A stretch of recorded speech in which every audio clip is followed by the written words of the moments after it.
La nature divine a été manifestée en chair. Nous n'avons pas besoin de passer beaucoup de temps pour appliquer cette phrase à Christ. Il n'y a aucun doute que ceci le concerne, qu'il est celui à qui cela convient, qu'en vérité, il était Dieu, manifesté en chair, et que la nature divine fut incarnée en lui. Jean 17 fait allusion à ce fait de manière très absolue.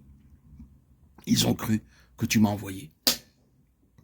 Puis Jean 17 transpose ces choses dans l'Église.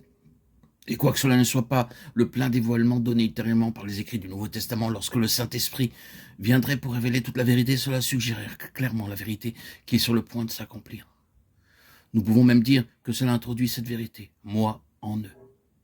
Cela dit clairement une compagnie constituée comme un organisme, comme un corps duquel ils sont les premiers membres, ce noyau auquel doivent être constamment ajoutés par la proclamation de l'évangile d'autres personnes.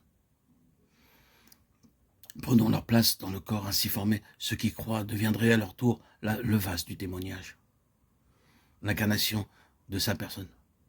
Plus tard, l'apôtre l'exprimera ainsi. Celle-ci nous assure de sa part les plus grandes et les plus précieuses promesses, afin que par elle, vous deveniez participants de la nature divine. 2 Pierre 1,4.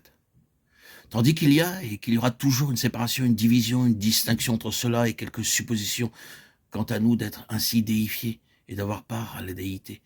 Il ne reste pas moins que la grande et merveilleuse réalité à laquelle nous sommes tous appelés de former un corps dans lequel Christ habite.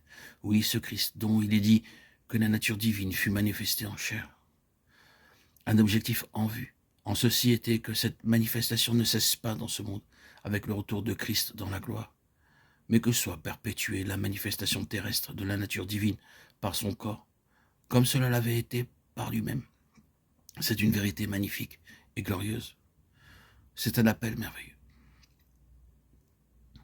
Mais de telles choses sont toujours des tests, en plus d'être des témoignages, toujours des défis, en plus d'être des vérités glorieuses. Ce que le Seigneur cherche constamment à faire avec son peuple, et apparemment de plus en plus alors que la fin approche, c'est de confronter son peuple à la nature même de leur appel, et sa demande est d'y faire face. Comme nous le disons, d'être bien dans l'axe. La première chose précise pour laquelle l'Église est appelée dans sa relation avec Christ est qu'elle soit la manifestation de lui-même, lui, la nature divine, manifestée en chair, moi, en eux. La vocation de l'Église est de maintenir ici sur terre un témoignage de la présence du Seigneur, de sa présence vivante. Cela peut paraître élémentaire, mais ce n'est pas aussi élémentaire quand vous considérez comment sont les choses aujourd'hui.